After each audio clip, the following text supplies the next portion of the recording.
नमस्कार, मैं अश्वनी कुमार पिंटू सीने आजकल सीन इंडिया टीवी से।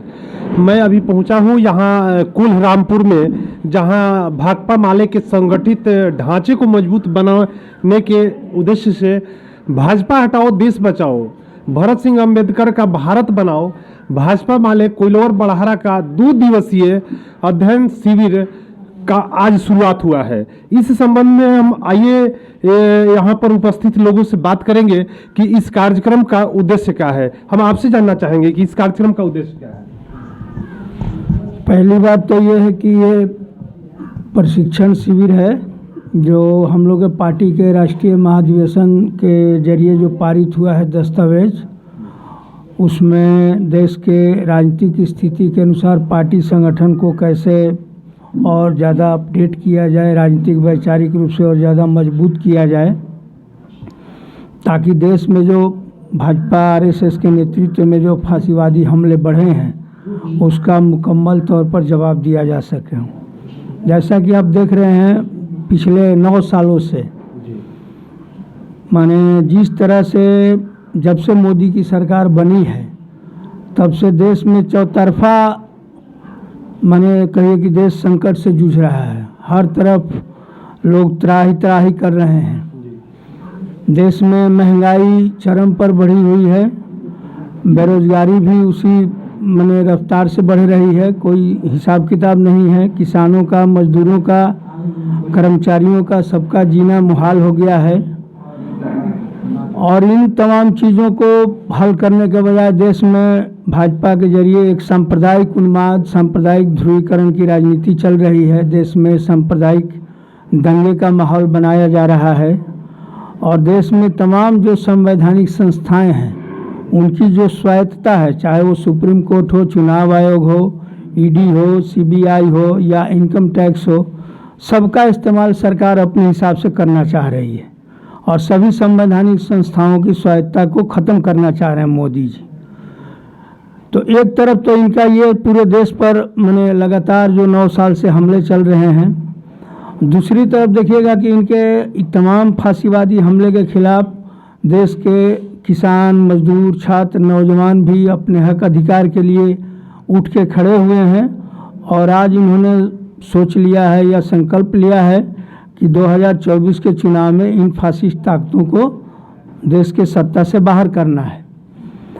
और इसके लिए देखिएगा कि जो तमाम विपक्ष की पार्टियां हैं उनको भी अब ये बात समझ में आ गई है कि इस फांसीवादी हमले से, इस फांसीवादी ताकत से अगर देश को बचाना है तो सभी पार्टियों को एक मंच पे आना होगा। और इसीलिए इंडिया गठबंधन जो विपक्ष की पार्टियों का बना है उससे घबराहट बढ़ी है भाजपा के अंदर। और उसी घबराहट में देखिएगा कि बिना कोई एजेंडा के, बिना कोई सूचना के, कहिए कि इमरजेंसी पार्लियामेंट के मीटिंग बुलवा करके और अफरा तफरी में बिना कोई तैयारी के, बिना किसी माने प्लानिंग के महिला आरक्षण विधेयक जो पारित किया गया उसमें बहुत सारा माने कहिए कि भ्रम रह गया। एक तो अगर पारित हो भी गया तो कहा जा रहा है भाजपा के जरिए कि अभी लागू नहीं करेंगे। लागू कब होगा भाई?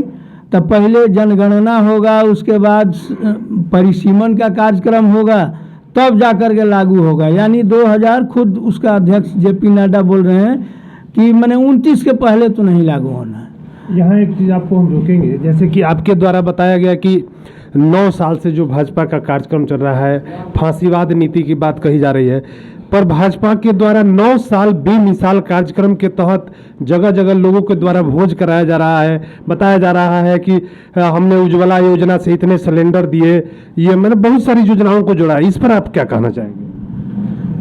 भाजपा वाले 9 साल बेमिसाल तो चला रहे हैं अभियान, लेकिन जब उनसे पूछा जा रहा है कि बेमिसाल किस क्षेत्र में, जो आपने 2014 में जो आपने वादा किया था, फिर 19 में जो आपने वादा किया था, उसमें से कौन सा वादा आपने पूरा किया जिसको आप बेमिसाल बोलेंगे? जैसे मोदी जी ने कहा था कि 100 हम स्मार्ट सिटी बनाएंगे जी। क्या भाजपा वाले बता सकते हैं कितने सिटी स्मार्ट हुए?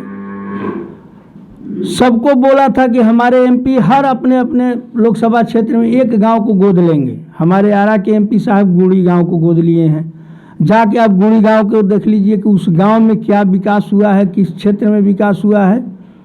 इसके बाद बोले थे कि 2022 तक हम किसानों की आमदनी को दुगना कर देंगे, और जब 22 आया लोग हिसाब मांगने लगे कि किस क्षेत्र में दुगना हुआ, तो दुगना के जगह पर एक काला कानून लेके आए थे जो किसानों ने ज़बरदस्त विरोध के जरिए उनको वापस लेने के लिए मजबूर किया। इसके अलावा भी देखिएगा कि उन्होंने बहुत सारे वादे किए थे, बहुत सारे, बोला मैंने 15 लाख रुपया लाएंगे, हर साल 2 करोड़ लोगों को रोजगार देंगे, विभिन्न तरह के जो उन्होंने वादा किया था, एक भी वादा उनका पूरा नहीं हुआ। तो भाजपा वाले ये नहीं बता रहे हैं कि किसानों के हित में हमने क्या बेमिसाल किया, मजदूरों के हित में हमने क्या बेमिसाल किया। 400 वाला सिलेंडर 1200 रुपये में बिक रहा है, तो इसमें हमने क्या बेमिसाल काम किया। हाँ, बेमिसाल जरूर इस मामले में किए कि सुप्रीम कोर्ट के भी अधिकार को ख़त्म करने के लिए वो पार्लियामेंट से कानून बना रहे हैं। सुप्रीम कोर्ट के जब चीफ जस्टिस ने कहा कि चुनाव आयुक्त की नियुक्ति में आपकी नहीं चलेगी, उसमें विपक्ष के नेता रहेंगे, प्रधानमंत्री रहेंगे और चीफ जस्टिस रहेंगे सुप्रीम कोर्ट के। इस बात से इनको बड़ी तकलीफ हुई और पार्लियामेंट में कानून बना करके ला रहे हैं कि चीफ जस्टिस को नहीं रहना चाहिए, सिर्फ प्रधानमंत्री रहेंगे, उनके एक मंत्री रहेंगे और विपक्ष के नेता रहेंगे। यानी कुल मिला जुला के कहिए कि प्रधानमंत्री का 2 आदमी होगा, इसका मतलब बहुमत रहेगा। यानी चुनाव आयुक्त भी हम जिसको चाहेंगे उसी को बनाएंगे, तब चुनाव कैसे निष्पक्ष होगा, कैसे चुनाव आयोग निष्पक्ष रहेगा जब सरकार ही उसको बनाएगी। तो इसलिए ये बेमिसाल एक मामले में है कि देश को, ये संविधान को ख़त्म करके और मनुस्मृति के अनुसार ये लोग सरकार को, संविधान को चलाने की आगे कोशिश कर रहे हैं।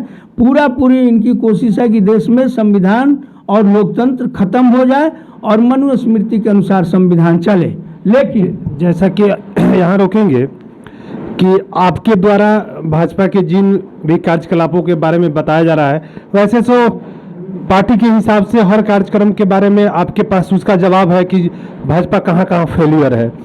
एक ऐसे भाजपा का एक नीति के बारे में बताइए जिससे देश को सबसे ज़्यादा हानि हो रहा है।